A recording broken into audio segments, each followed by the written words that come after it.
야고보서 세 번째 주제는 위로부터 오는 지혜로 자기를 낮추라입니다. 3장 13절부터 4장 10절까지의 말씀인데 여러분 야고보서를 쭉 이렇게 따라오셨다고 한다면 제가 3장 1장부터 12절까지의 내용을 이렇게 넘어간 걸 여러분이 알 수 있습니다. 3장 1절부터 12절까지의 내용은 이 말에 대한 경고가 담겨져 있거든요. 근데 그 말에 대한 경고가 어떤 분량도 상당할 뿐만 아니라 오히려 좀 오늘 본문 쪽이 좀 더 저자가 포커스 맞추고 있는 것 같아서 제가 일부러 거기를 넘어갔고요. 그 대신 그 과정들을 좀 설명해 드리도록 하겠습니다. 야고보는 이제 성도 개인의 삶에서 초점을 맞췄던 그 자리에서 좀 더 공동체적인 삶으로 방향을 바꿨습니다. 그래서 공동체적인 삶의 방향이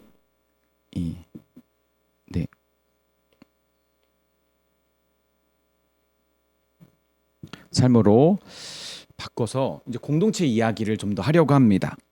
그런데 가장 먼저는 명백하게 드러나고 있는 공동체 안에서의 다툼의 문제. 누구나 알 수 있는 지금 우리 공동체가 좀 문제가 있구나. 그런 잠시만요. 이게 여기 한번 더 보겠습니다. 잘 안 보이시죠?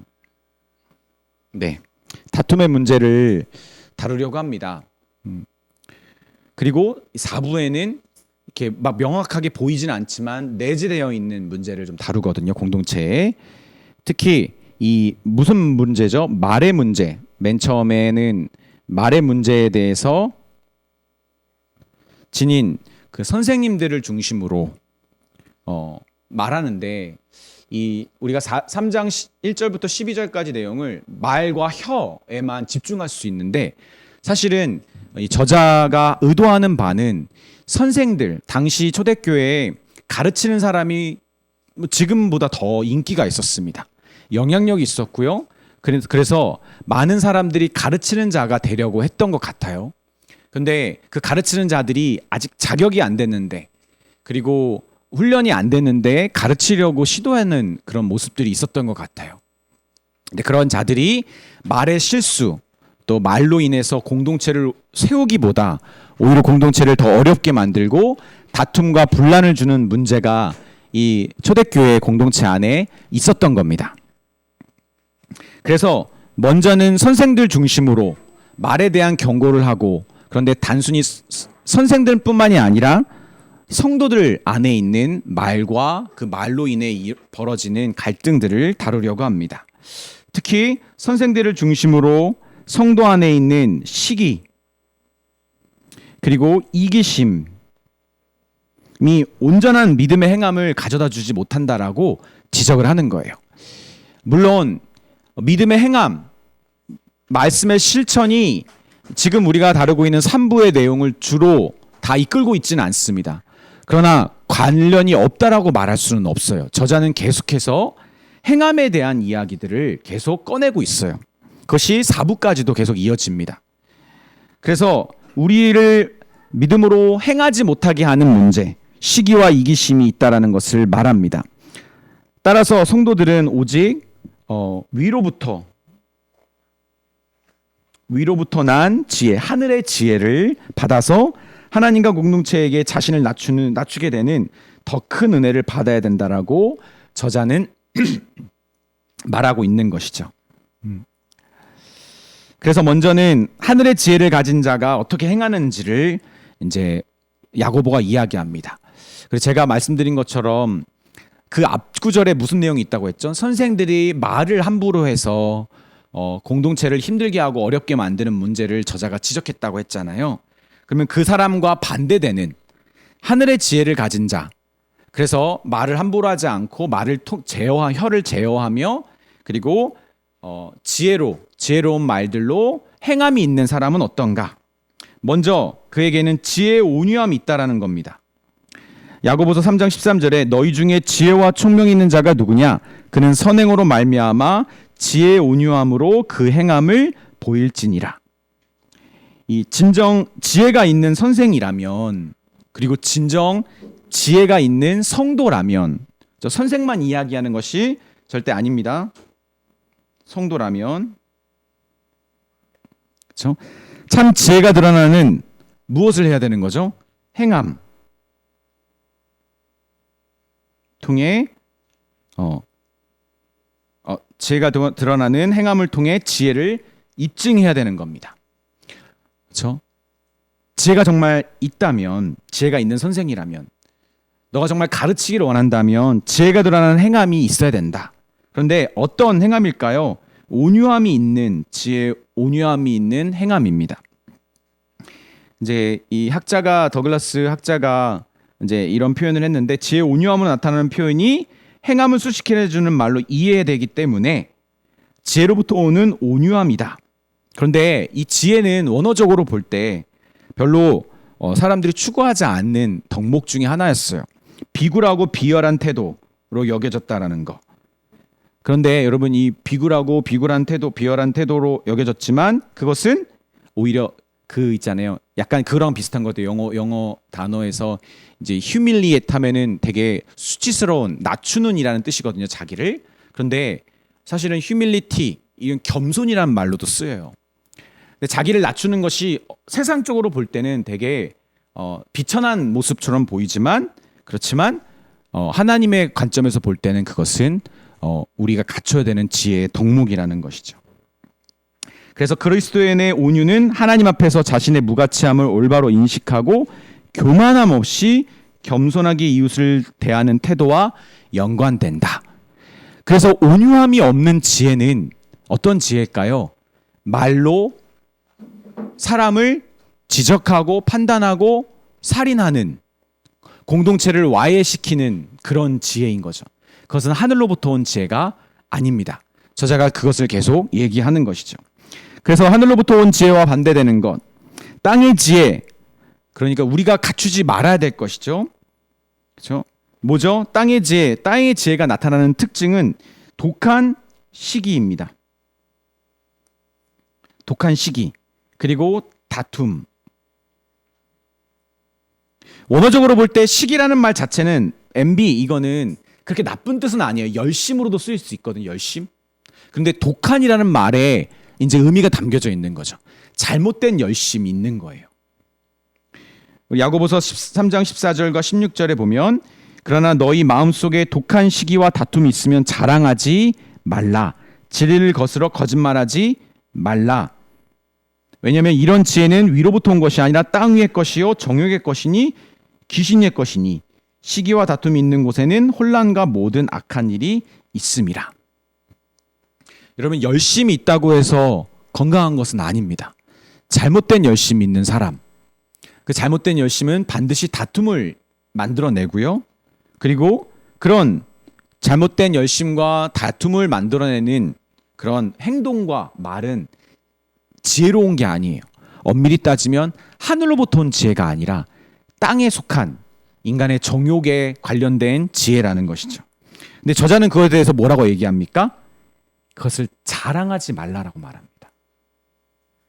이것이 이제 중요한 포인트입니다. 그러니까 우리가 방금 전에 보았던 3장 13절에 보면 보여라 라고 하잖아요. 하늘의 지혜의 온유함이 있다면 보여라 라고 이야기하는데, 땅의 지혜, 잘못된 열심과 다툼을 일으키는 지혜라고 한다면 그것을 말하지 말라, 자랑하지 말라, 말하지 말라. 그래서 우리는 분별할 수 있어야 됩니다. 내가 지금 드는 생각과 마음이 하늘에 속한 지혜에서 온 것인지, 아니면 땅으로부터 자연적으로, 본질적으로 우리는 죄인으로 태어났기 때문에 죄의 습성이 있기 때문에 우리는 시기와 다툼을 사실은 생각보다 좋아하고요. 그리고 자연스럽게 무의식적으로 일으키기도 하잖아요. 근데 그런 마음이라고 한다면 우리는 제어해야 되는 것이죠. 말하지 않도록, 그것을 드러내지 않도록. 왜냐하면 그런 것들이 결국은 우리 공동체를 혼란스럽게 하고 그리고 와해시키는 문제를 일으키기 때문입니다.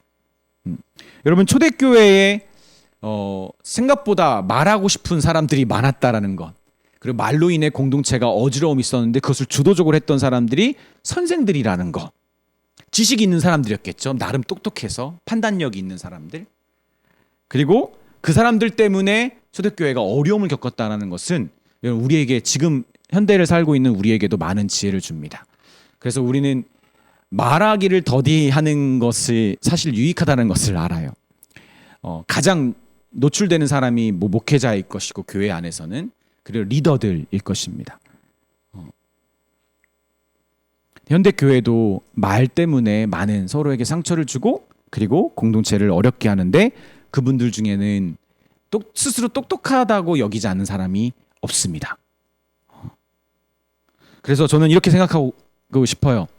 말하고 싶은 사람은 말하지 못하게 하고 굳이 말하지 않으려고 하는 사람은 좀 말을 하게 해야 되는 그런 좀 반대의 삶을 추구하는 것이 좋다라고 생각합니다. 그러면 땅의 지혜가 좀 더 한번 좀 추가적으로 보자면 이 시기와 열심에 대해서 좀 구체적으로 이야기합니다. 이 시기와 또는 열심이라고 하는 열정, 이것은 이기적인 동기에서 비롯되고 다른 사람에 대한 질투와 비판과 연관되는 것. 그러니까 사실은 다른 사람과의 관계 속에서 일어나는 문제이기도 해요. 그래서 경쟁심으로 번역된 헬라어 이 에리테이아는 비교적 드물게 나오기 때문에 우리는 이것은 사실은 좋은 단어가 아님을 우리는 알 수 있습니다. 그럼 우리는 무엇을 추구해야 됩니까? 우리가 무엇을 보여야 됩니까? 우리는 위로부터 난 지혜의 열매를 보여야 합니다. 그것을 하늘의 지혜라고 말할 수 있고요. 영적인 열매, 영적인 지혜라고도 얘기할 수 있습니다. 육적인 지혜가 아니라. 그래서 우리는 무엇을 보여야 합니까? 우리가 보여야 될 것은 우리 야고보서 3장 17절 그리고 18절의 내용을 한번 읽어보면, 오직 위로부터 난 지혜는 첫째 성결하고 다음에 화평하고 관용하고 양순하며 긍휼과 선한 열매가 가득하고 편견과 거짓이 없나니 화평하게 하는 자들은 화평으로 심어 의의 열매를 거두니라. 어떤 열매죠? 저자가 반복하는 단어가 있잖아요. 그렇죠? 어떤 선한 열매입니까? 바로 화평하게 하는 선한 열매입니다. 피스메이커. 그렇죠? 평화를 이루는. 그래서 예수님께서 마태복음 5장 9절에 산상수훈에서 화평하게 하는 자는 복이 있나니 그들이 하나님의 아들이라 일컬음을 받을 것이니라 라고 말씀하셨잖아요. 여러분 특히 야고보는 이 지혜의 속성들 중에서 화평을 선택해서 강조합니다. 그가 이렇게 화평을 강조하는 이유는 공동체 안에서 일어나고 있는 혹독한 다툼과 논쟁을 근절하기 위한 것. 그렇죠? 그래서 참된 지혜가 가져와야 되는 평화가 현저하게 결핍되어 있는 상황이기 때문이라고 보고 있는 것이죠. 여러분 화평케 하는 자는 정말 복된 자라고 저는 믿습니다. 공동체에서 자기가 때로는 자존심이 상하고 그리고 내가 추구하고 내가 바라는 것이 있다 하지만 우리 안에 같은 생각과 같은 마음으로 모이기가 어려울 때 자기의 생각을 양보할 수 있는 사람, 그리고 자기도 주장이 있지만 이 갈등 안에 있는 문제를 해결하기 위해서 서로의 입장을 더 먼저 생각하려고 하는 사람, 그 사람의 특징, 화평하게 하는 특징의 공통적인 특징은 무엇이죠? 자기를 내려놓는 거예요. 평화를 위해서, 서로 한 마음과 한 뜻을 이루기 위해서.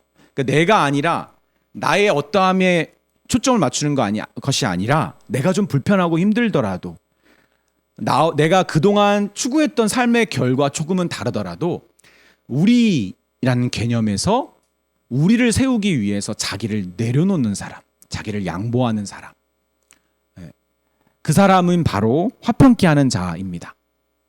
그러니까 이 화평케 하는 자의 반대말은 뭘까요? 평화를 깨트리는 사람, 분란을 일으키는 사람? 물론 그렇게 생각할 수 있겠죠. 근데 화평케 하는 자의 반대가 뭘까요? 저는 이렇게 지적하고 싶어요. 이기심. 그렇죠? 이기심이 있는 사람은 절대로 화평케 할 수 없습니다. 자기가 너무 중요해요. 그렇죠? 셀피쉬가 엄청 강한 거예요. 이 사람은 화평보다 자기의 평안이 더 중요한 사람인 거죠. 하늘로부터 오는 지혜는 우리를 화평케 하는 지혜라는 것을 좀 기억했으면 좋겠고요. 그 화평의 일을 이루기 위해서는 대가가 필요해요. 뭐죠? 이기심을 버리고 자기를 부인할 수 있어야 합니다. 때로는 자기의 피해를 감수해야 되고요. 그렇죠? 근데 여러분, 세상이 알아줍니까? 자기를 양보하면? 교회는 알아줄까요? 그래도 같은 믿음의 공동체, 나를 잘 알고 나를 사랑하는 공동체라면 내가 나를 양보하고 나를 내려놨을 때 어우 귀하고 멋지고 화평케 해주셔서 감사합니다라고 인정해 줄까요? 사실은 그렇지 않습니다. 세상은 자기를 포기하고 양보하는 사람을 이용하죠. 더 이용해 먹습니다. 그런데 좀 가슴 아프게도 교회도 이용해 먹지는 않지만, 물론 그런 사람도 있긴 하지만, 근데 교회도 다 알아주는 게 아니에요. 그럼 화평케 하는 자가 홀로 외로운 싸움을 해야 되는 거예요. 그래서 화평케 하는 자는 내가 알아주지 않는다 하더라도, 내가 나를 이렇게까지 부인하고 내가 이렇게 헌신했는데 이게 공동체의 유익이 되기도 하지만 때로는 나의 삶에 어떤 피해와 어려움을 줄 수도 있겠죠. 그 수모와 피해를 내가 다 감당해야 되는데, 여러분 그럼에도 불구하고 화평의 길을 택하겠냐 이거죠. 진짜 하늘로부터 얻은, 위로부터 얻은 하나님이 주신 지혜의 열매들을 맺는 사람들은 그것을 감당해 간다라는 것이죠. 어제 그 시현 형제가, 너무 실문을 거론했나? 어떤 형제가 우리 다 끝난 다음에 이제 Q&A 시간이 따로 없었기 때문에 이제 두 가지 이제 질문을 하나 했는데, 그 중에 하나가 제가 이걸 준비하면서 사실 고민했던 문제를 시현 형제가 물어보더라고요. 근데 그 하나가 뭐였냐면, 우리 야고보서를 처음 열 때 나오는 단어가 뭐였죠? 시험이었잖아요. 근데 그 시험이 내면적인 죄의 유혹으로부터, 내가 죄에 노출되어 있고 내가 죄를 좋아했던 사람이기 때문에 내면의 그 죄의 싸움으로부터 오는 시험과 외적인 고난과 어려움, 핍박들 있잖아요. 뭐 재정적인 어려움, 건강의 힘듦, 그리고 내가 올바른 말을 했다가 당하는 그런 피해들, 이런 외면적인 시험이 있는데, 많은 부분 이 내면적인 죄를 많이 교회가 다루는 것을 자기는 느꼈는데, 근데 야고보서에서 야고보는, 그리고 이 야고보를 해석하는 학자들은 두 번째 외면적인 고난이 더 가능성이 높다라고 보는 것이 좀 이렇게 궁금했던 거예요. 그러면서 고민이 되잖아요. 사실 우리 그리스도인들은 외부적인 핍박이 지금 많이 있는 건 아니잖아요. 그렇죠? 우리가 힘든 게 뭡니까? 우리가 울며 기도하는 문제가 뭡니까? 대부분 나의 문제로 나의 내면의 문제, 내가 참지 못하고 견디지 못하는 문제로 많이 기도하거든요. 근데 여러분, 그때 제가 그런 얘기를 나눴어요, 같이. 신기하게 초대교회 사람들은 내면의 문제가 없었을까요? 저는 많았다고 생각합니다. 우리보다 더 많았을 거라고 생각하고, 더 내면적인 죄의 유혹도 많았을 거라고 생각해요. 거기 더 노골적으로 죄를 저지를 수 있는 환경이니까. 근데 내면적인 죄를 생각할 틈이 없었어요. 너무 외부적인 핍박과 어려움들이 많으니까 내면적인 어려움을 다스릴 여유가 별로 없는 거예요. 그런데 참 신기하게도 하나님은 외면적인 어려움을 우리가 견디게 하시고 겪게 하시면서, 내가 내 스스로 힘으로는 내 죄의 유혹과 그런 내면의 문제를 해결하지 못하는 것을 어떻게 보면 자연스럽게 하나님이 다루게 하신다는 거죠. 제가 이 얘기를 왜 하냐면, 화평케 하는 자, 하늘로부터 지혜를 얻어서 화평에 힘쓰는 자가 겪는 문제가 이런 게 있어요. 나를 내려놓으려면 내가 어느 정도 정돈이 좀 돼야 되는데, 여러분 준비 다 된 다음에 내려놓을 수가 있을까요? 아니요. 나도 나를 못 챙기는데 공동체를 위해서 나를 내려놔야 돼? 이게 정말 힘든 일이에요. 그때 딱 튀어나오는 고민이 이런 겁니다. 하나님, 제가 좀 더 부지런해야 되는데, 제가 저를 위한 취미 생활과 내가 나를 위로하고자 했던 그런 여유를 나도 갖고 싶은데, 내가 나를 양보하고 공동체를 위해 살고자 노력하다 보니까 이런 문제는 너무 사소해 보이기도 하고 고민할 거리가 아닌 거예요. 그리고 하나님 앞에 기도하게 되는 거예요. 하나님, 제가 좀 더 부지런하길 원합니다. 제가 좀 더 제 삶의 개인의 삶에서 더 열심을 내어서 공동체를 위해서 아낌없이 사용할 수 있기를 원합니다. 하나님은 저는 자꾸 내면의 문제에 파고드는 우리를 원하지 않는다고 저는 생각합니다.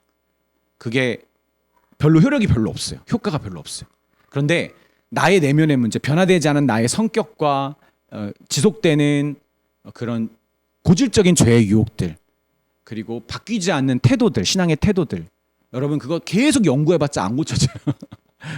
신기하게 하나님은 내가 하나님과 하나님의 사람들을 위해, 그들을 위해 살려고 할 때 내가 고칠 수 없었던 나의 문제를 하나님이 덮어주시거나 변화시켜 주시더라고요.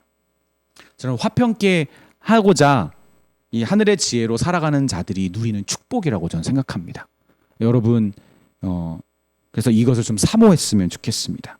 위로부터 난 지혜는 성결하고 화평하고 관용하고 양순하고 긍휼하고 선한 열매가 가득하고 편견과 거짓이 없다.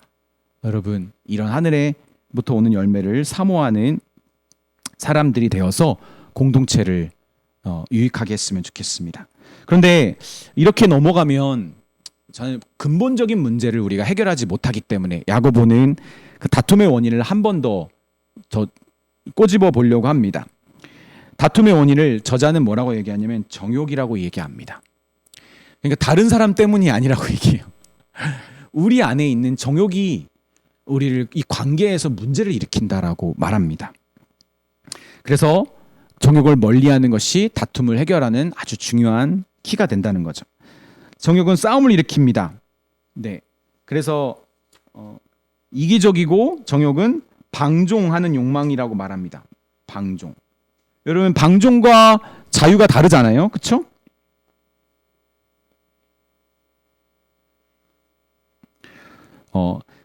어떠한 기준과 틀이 있는 상태에서 우리가 자유로운 선택을 하는 것, 어떤 우리의 선택을 하는 것은 자유라고 말할 수 있어요. 그런데 기준과 틀이 전혀 없는 것을 우리는 거기서 누리는 자유를 우리는 방종이라고 얘기합니다. 정욕에 휩싸인 사람은요, 어디에 갇히고 어떤 기준에 따라서 내가 막히는 것, 내가 제어되는 것을 되게 싫어합니다. 그래서 싸우는 거죠. 내가 왜 널 위해서 이걸 희생해야 돼? 나는 내 자유를 지키고 싶어. 나도 누릴 권한이 있어. 4장 1절에 너희 중에 다툼이 어디로부터 나느냐? 너희 지체 중에서 싸우는 정욕으로부터 나는 것이 아니냐. 우리 안에 싸우고 있는 정욕의 문제로 인해 다른 사람과의 관계의 문제에서도 다툼을 일으키는 거 아니냐. 그렇죠? 한 가지 특징이 뭐죠? 내가 지금 개인적으로 너무 행복하다. 특히 하나님을 만났던 사람들이 공통적으로 하는 고백이 있잖아요. 세상이 아름다워. 내가 하나님을 만나서 마음이 변화되니까 세상이 아름답고 지나가던 똥개도 이뻐 보이고, 그렇죠? 누가 길가에 버린 담배꽁초도 어떤 인간이야가 아니라 내가 이것을 돕고 싶다. 하나님의 세상을 창조하신 세상, 아름다운 세상을 내가 돕고 싶다는 내가 사역거리로 보게 되고, 내 마음이 바뀌니까 다르게 보기 시작하는 거죠. 사실 모든 관계의 문제는 사실 다른 사람이 아니라 자기 자신이라는 것은 저는 매우 일리 있는 말이라고 생각합니다. 정욕은 단순한 즐거움을 의미하는 단어이기도 하지만 죄 많고 방종한 즐거움이라는 부정적인 의미를 이제 지니고 있다라고 합니다. 그래서 히도니즘이라고 하는 쾌락주의가 바로 이 정욕이라는 원어에서 온 것이죠. 그래서 방종이라는 것을 좀 생각해야 돼요. 우리는 정욕은 방종이다. 제어가 잘 안 된다.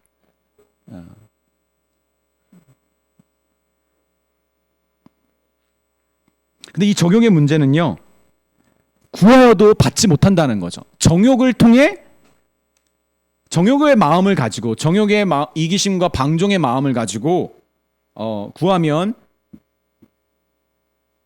네, 죄송합니다. 알림을 막았는데도 뜨는 게 있네. 네, 하나님께 얻지 못한다는 거죠. 이기적인 동기가 있는 기도, 정욕이 여전히 내 안에서 작용하고 있는데 그것을 가지고 구하는 기도는 하나님이 들어주시지 않는다는 것이죠. 우리 한번 같이 4장 2절부터 4절까지 우리 자신에게 선포하는 마음으로 같이 읽었으면 좋겠습니다. 시작. 너희는 욕심을 내어도 얻지 못하여 살인하며 시기하여도 능히 취하지 못함으로 다투고 싸우는도다. 너희가 얻지 못함은 구하지 아니하기 때문이요 구하여도 받지 못함은 적용으로 쓰려고 잘못 구하기 때문이라. 가늠한 여인들아, 세상과 벗된 것이 하나님과 원수됨을 알지 못하느냐. 그런즉 누구든지 세상과 벗이 되고자 하는 자는 스스로 하나님과 원수되는 것이니라. 네. 이 정욕의 문제는 하나님으로부터 응답이 없다라는 거죠. 구하여도 받을 수 없다라는 것이죠. 왜냐면 그 동기가 우리의 마음의 동기를 하나님은 아시기 때문에, 마음의 중심을 아시기 때문에 그 사람의 이기적인 소원, 방종하고자 하는 소원을 하나님은 이제 들어주시지 않는 거죠. 그러니까 정욕이 가득한 채 자기의 뜻을 이루려고 하는 사람은 답답한 거죠. 자기의 삶이, 신앙의 삶이 하나님께서 열어주시지 않습니다. 그리고 열어주시지 않는 것이 오히려 감사하다고 생각해야 돼요. 여러분, 진짜 은혜는 내가 하나님과 상관없이 내가 추구하고자 하는, 나의 이기심으로 추구하고자 하는 것들을 하나님이 다 막아주시는 것도 진짜 은혜입니다. 그래야 정신 차리잖아요, 우리는. 근데 내가 정욕을 통해서 구했는데, 그런데 하나님이 그것을 들어주신다면 저희들은 돌이킬 수 있는 희망이 없는 것이죠. 그럼 우리는 그런 정욕을 버리고 정욕으로 구하기를 그치고 우리는 무엇을 해야 됩니까? 더 큰 은혜를 구하며 자기를 낮춰야 합니다. 하나님 앞에서와 그리고 이웃들에게, 서로에게 자기를 낮추는 것. 그것을 이제 저자가 이야기하고 있습니다. 더 큰 은혜를 구하라. 겸손한 자에게 주시는 하나님의 특별한 더 큰 은혜가 있습니다. 야고보서 4장 4절부터 6절까지의 그 내용을 다루고 있는데, 우리 그 5절부터 6절을 먼저 볼게요. 너희는 하나님이 우리 속에 거하신 성령이 시기하기까지 사모하신다 하신 말씀을 헛된 줄 생각하느냐? 그러나 더욱 큰 은혜를 주시나니 그러므로 일렀을 때 하나님이 교만한 자를 물리치시고 겸손한 자에게 은혜를 주신다 하였느니라. 그 앞에 이 가늠한 여인을 이야기하다가 더 큰 시기하기까지 우리를 사모하시는 하나님의 마음, 그래서 더 큰 애를 구해야 된다라고 하는 이 권면은 우리가 하나님의 신실하지 못한 백성인 것, 하나님을 신실하게 사랑한 상태에서 하나님께 우리의 소원과 우리의 바램을 말하지 못하는 그런 문제를 지적합니다. 여러분, 관계가 안 좋을 때 우리 두 사람과의 관계가 깨지고, 특히 가까운 관계라고 할 수 있는 가족이라든지 배우자와의 관계가 깨지는 거, 여러분 그 이유가 있는 거잖아요. 괜히 내 남자친구 여자친구가 나에게 말 한마디도 이렇게 따가운 말, 톡 쏘는 말을 괜히 하는 게 아니잖아요. 분명 둘 중 하나입니다. 자기 자신 안에 뭔가 문제가 있거나 내가 뭐 잘못을 했거나, 관계가 깨진 것, 신실했던 관계가 깨진 것. 여러분, 그 상태에서는 여러분 건강한 대화와 건강한 마음을 나눌 수가 없는 것이죠. 하나님 안에서 우리가 영적인 간음을 하는 그런 마음들이 있잖아요. 이 간음이라고 하는 것은 하나님을 사랑하고 하나님을 섬긴다고 하면서 사실 마음속에 다른 것을 사랑하고 원하는 마음들이 여전히 많이 있는 거죠. 그리고 그 시간과 에너지를 거기에 많이 쏘고 있는 것이죠. 그런데 하나님은 우리를 만나길 원하시고 우리의 소원을 들어주길 원하시고 우리에게 무엇보다 더 큰 은혜를 주시기를 원하신다는 것. 여러분, 우리를 더 그렇게 사랑하신다는 것을 알 때 우리는 그 사랑을 알면서도 그 사랑과 함께 우리가 우리의 사랑, 우리의 원함을 하나님께 드리지 않는다는 것은 어리석은 거 아닙니까?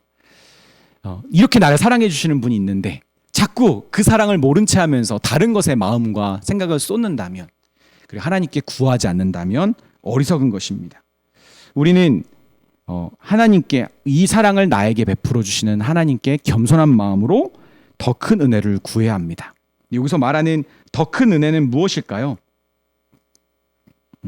더 큰 은혜는 무엇일까요?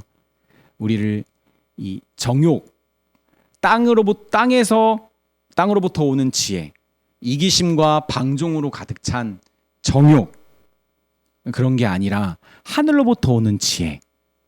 그렇죠? 하늘로부터 와서 우리 지혜의 온유함이 있는, 그래서 공동체를 세울 수 있고, 그리고 자기를 부인하게 하면서 내 안에 내가 스스로 하기 힘들었던 그 내면의 죄까지도 하나님이 다스리게 하시는 그런 하늘로부터 오는 지혜를 얻는 것. 그렇죠? 그것이 더 큰 은혜입니다.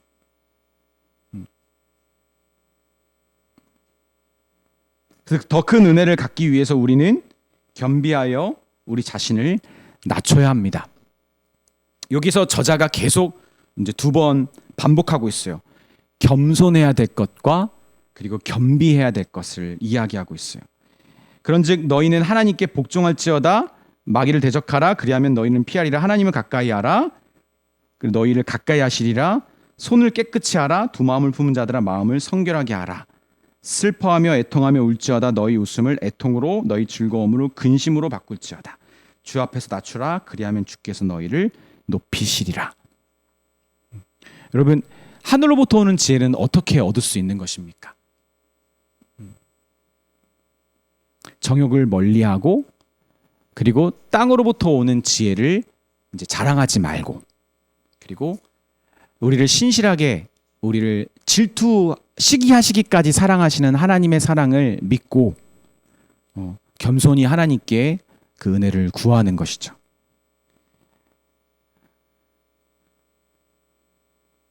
그래서 우리가 사용하는 단어가 뭐냐면 이 겸비하다라고 하는 말에 여러분 좀 집중했으면 좋겠어요. 겸비하다. 이 정욕에 휩싸인 상태로 겸비하기는 어렵습니다.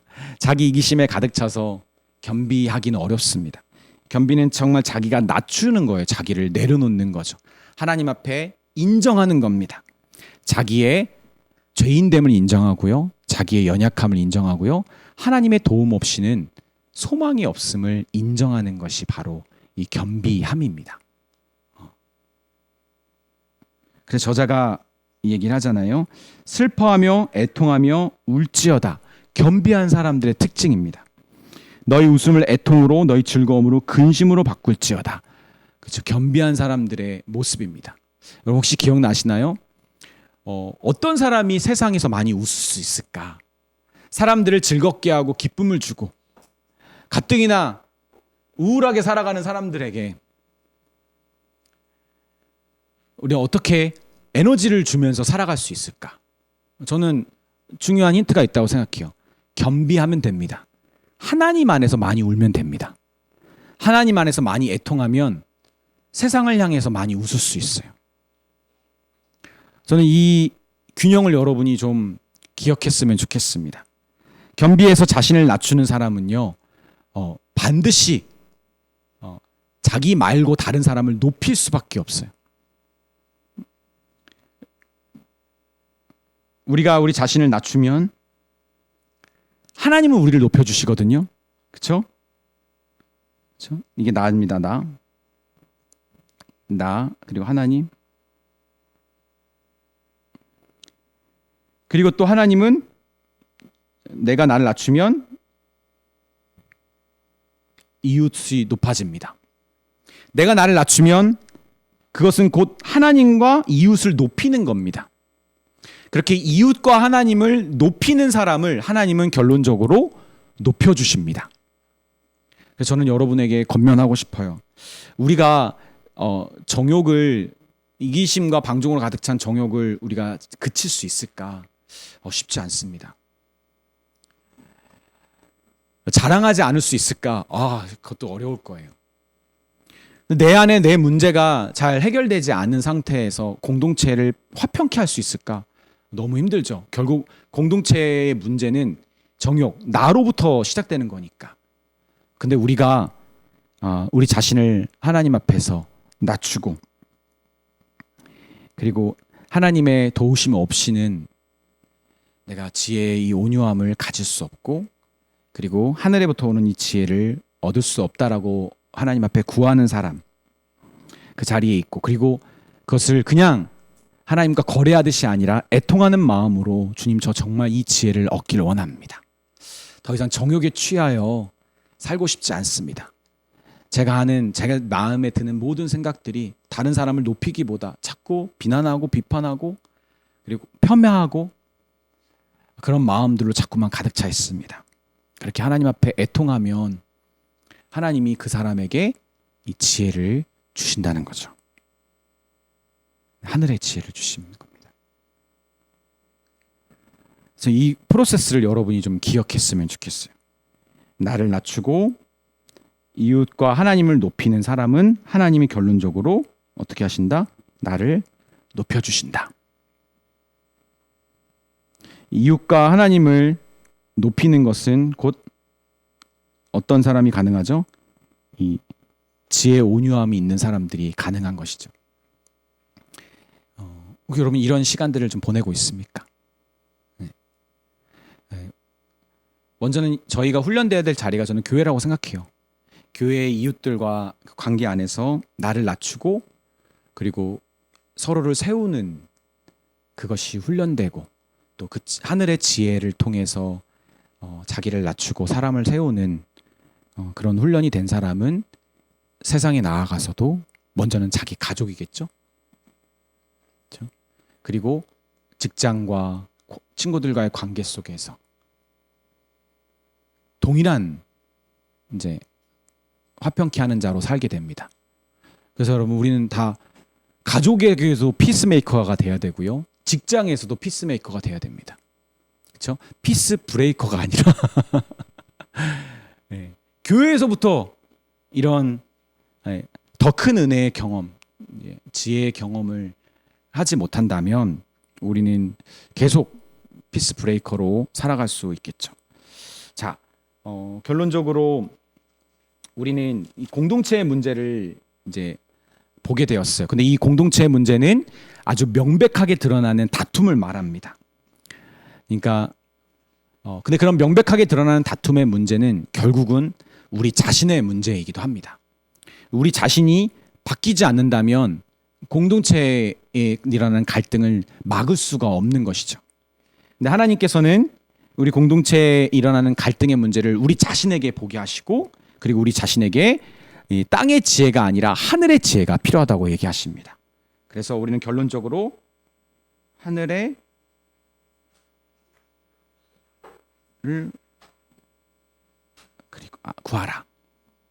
그리고 이게 어떤 지혜였죠? 온유함이 있는 지혜로 뭘 해야 됩니까? 행하라. 그렇죠. 근데 온유함이 있는 지혜로 무엇을 행하게 됩니까? 우리는 자기 자신과 죄송합니다. 다른 사람과 하나님 앞에서 자기를 낮추는 것입니다. 자기를. 그러니까 자기를 낮추는 행함이 있는 사람을 보면 우리는 딱 알 수 있는 거예요. 저 사람 하늘로부터 오는 지혜가 있는 사람이구나. 진짜 지혜로운 사람이구나. 그렇죠? 어리석은 사람은 이제 자기를 낮추지 않는 사람인 거죠. 그래서 여러분 세상에서도 그렇고 학교에서도 그렇고 되게 바보 같은 친구가 있잖아요. 누구죠? 우기는 사람. 내가 맞아. 100% 내가 장담하는데 내가 맞아라고 하는 사람. 조금만 지혜로운 사람은 절대로 100%란 말 쓰지 않아요. 우기지 않아요. 내가 틀릴 수 있다는 것을 아니까. 뻔히 그런 보이는 그런 모습이 있는 것처럼 우리는 자기를 낮추는 행함이 있는 사람을 보면서 너는 이 사람에게는 하늘의 지혜가 있고 이 사람의 지혜는 온유함이 있는 지혜구나. 나도 그런 지혜를 갖추고 살아야겠다. 내 안에 자기를 낮추기보다 다른 사람을 낮추는 마음, 행함을 자꾸 내가 하고 있다면 지금 나는 하늘의 지혜를 따라 사는 것이 아니라 땅의 지혜를 쫓고 있구나.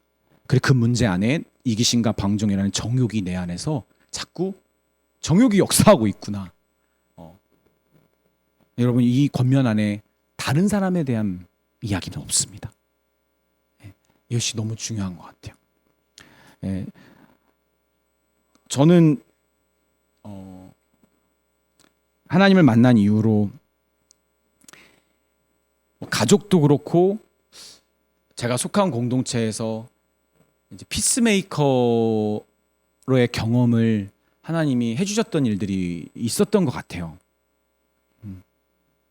그리고 저를 보면 저는 어느 정도 이게 처음에는 이것이 하나님이 정말 그런 마음을 많이 주셔서 하기도 했지만 이제는 훈련되고 습관된 것도 있는 것 같아요. 네. 저는 이게 나쁘다고 생각하지 않습니다. 왜냐하면 항상 우리가 뜨거울 수는 없잖아요. 항상 우리가 사랑이 넘칠 수 없고 이 온유한 지혜가 항상 충만할 수는 없어요. 그런데 내가 나를 낮추고 다른 사람을 세우는 것이 훈련되고 습관되면 나의 그 선한 의도가 이렇게 오해받지 않을 수 있습니다. 그래서 그 피스메이커의 그 자리를 지키려고 노력을 했던 것 같아요. 여러분, 우리가 진짜 경험해야 될 것은 이 피스메이커로 우리가 하나님 앞에서 살아갈 때 하나님이 하나님만이 나를 높여주시는 것을 여러분 맛보아야 합니다. 다른 사람이 알아주고 위로해주고 인정해줘서가 아니라 다른 사람 모를 수 있다니까. 교회도 몰라요. 여러분, 가족도 몰라요.